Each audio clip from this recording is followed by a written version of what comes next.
It's not necessarily that some elite group of influencers are putting out disclosure, but that the environment for discussing UFOs has been made easier for those in the spotlight. But even if that's true, a pertinent question still exists. With it being almost a year later, why did the Pentagon do this at all? The public didn't have to know. Or did we?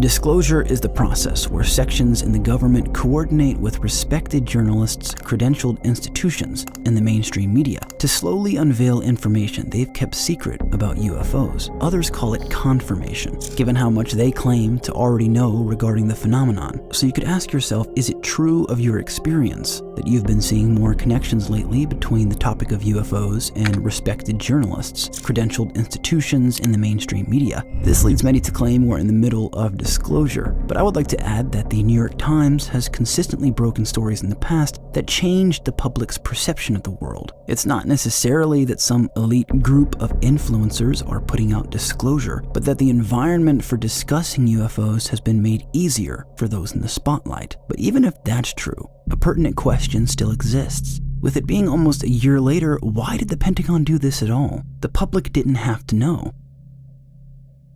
Or did we?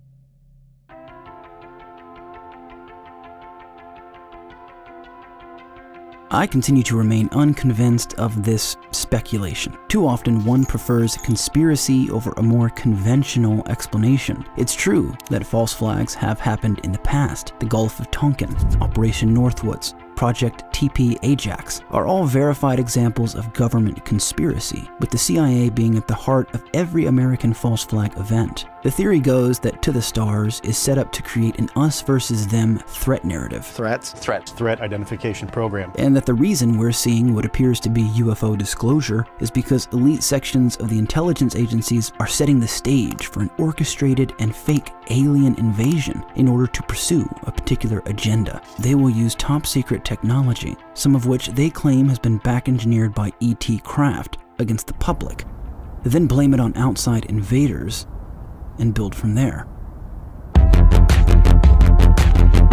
Jim Simivan is arguably the leader of To the Stars. He's also been a spy for the CIA for 25 years, with many claiming he's never actually stopped his clandestine operations. I worked as a spy for 25 years in the CIA's clandestine service. Had a wonderful career there, enjoyed it very, very much. Was lucky enough to be a member of the Senior Intelligence Service. I currently consult with the intelligence community on a part-time basis. That's pretty sketchy. These guys must be aware that they're stepping into a community of people who detest the intelligence agencies of the US. But the frivolity with which Jim Simivan admits to his long career as a spy makes him seem oblivious to this. Or maybe he does know the public would react skeptically to it. I don't know. So don't get me wrong. I'm not saying I trust these people. I've criticized them in the past, suggesting they could be operating as tools for disinformation. I'm saying the fake alien invasion narrative is grounded in nothing firm. One can be skeptical of To the Stars without buying into the false flag hypothesis. I also find myself in the middle of an online culture that gives the CIA far too much credit. Contrary to what most think, the CIA has not shown themselves to be very good at committing false flags without getting caught. Many also seem to conflate certain unethical CIA top-secret projects like MKUltra mind control with successful results. MKUltra was controversial not because they were successfully brainwashing people, but because of its violations of human rights. The organization was participating in what could easily be called the torture of humans, even the molesting of children. It's terrifying, but it doesn't mean the CIA can control your thoughts. It means what they did was completely immoral. And for something that was never supposed to see the light of day and be top secret, we sure do know a lot about it. Although most records were destroyed in 1973 by order of CIA Director Richard Helms, more information is still coming forward, even this month, of the atrocious methods conducted by the CIA.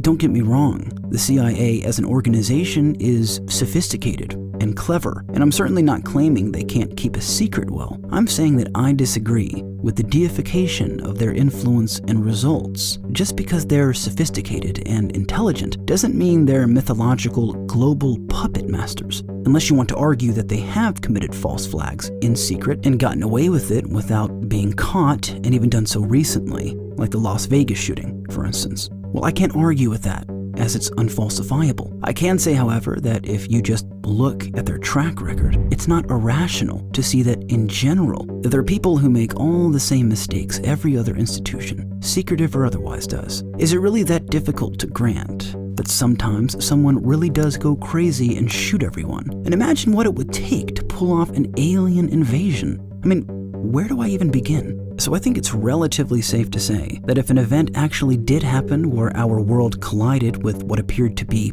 aliens, it probably wasn't from Luis Elizondo, but something else. Thanks for watching this video. Click here to watch our playlist of short, credible videos covering all aspects of the UFO phenomena. And make sure you subscribe to catch the new content posted every week.